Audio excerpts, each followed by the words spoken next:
Rapid recovery is a way of managing patients that I developed back in 2003. This essentially meant getting all the people who work with me together to help patients get better. The anaesthetists, the physios, the pharmacists, the OTs, the ward staff, everyone involved in your care. And we looked at how we could optimise every element of the care to bring it all together in a joined up way so that patients could recover more quickly. And to put it in perspective, before rapid recovery, patients would have to be in hospital sometimes up to a week. And after rapid recovery was introduced and these simple techniques were introduced, we were able to reduce the length of stay to 2 days. And the wonderful thing about rapid recovery is it also led to a reduction in the complications from surgery and improvements in people's general health and well-being.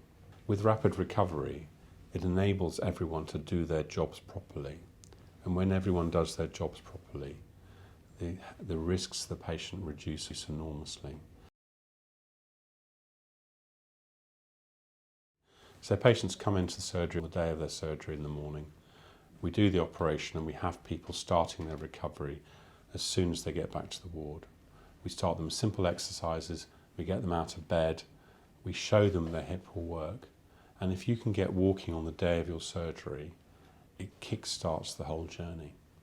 And so usually people will be in hospital 2 days. By the time they leave hospital, they've got to climb the stairs, get themselves dressed, they're comfortable, and usually at that point people can go home. They can go home in a car.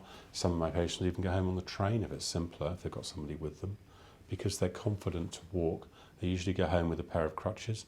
Most of my patients can actually walk without crutches, but I give them crutches because it helps them rehabilitate with good posture so that they learn to walk properly. So the crutches aren't there to hold them up, they're there to help them rehabilitate their muscles. When they first get home, patients will usually within a few days be able to walk around their homes without too much support, perhaps using one crutch to walk longer distances. By the time I see people at 2 weeks, their wounds have healed.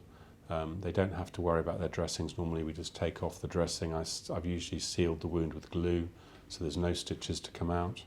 They'll have a bit of bruising and swelling on the side of their leg, which is normal. The hip will feel a little bit stiff, but as they walk it gets less stiff, and gradually the hip gets better and better. By the time I see people at 2 weeks, they can usually get back to driving, so you can see how quickly people are recovering. And to be able to drive, obviously you've got to be comfortable and you've got to be safe. Between 2 weeks and 6 weeks, gradually they'll find that their hip will get more supple, they'll start to walk more normally, they'll gain independence, they can go shopping and do the things they enjoy, go out to restaurants. And by the time people get to about 6 weeks, they're starting to look much more to the future. So at this point you can start to think about going on holiday.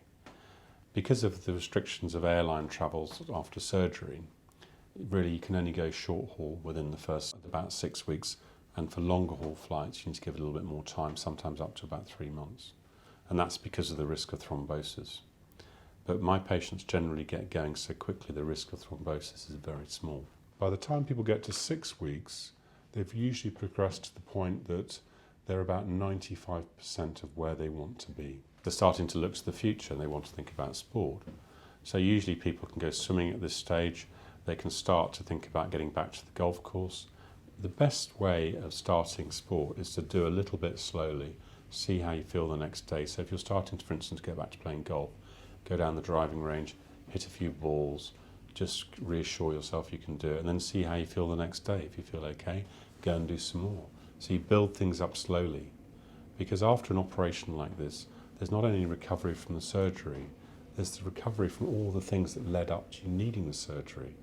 So you have to have a slightly patient view about these things, and you have to have confidence in the fact that you know that things are going to get better and better.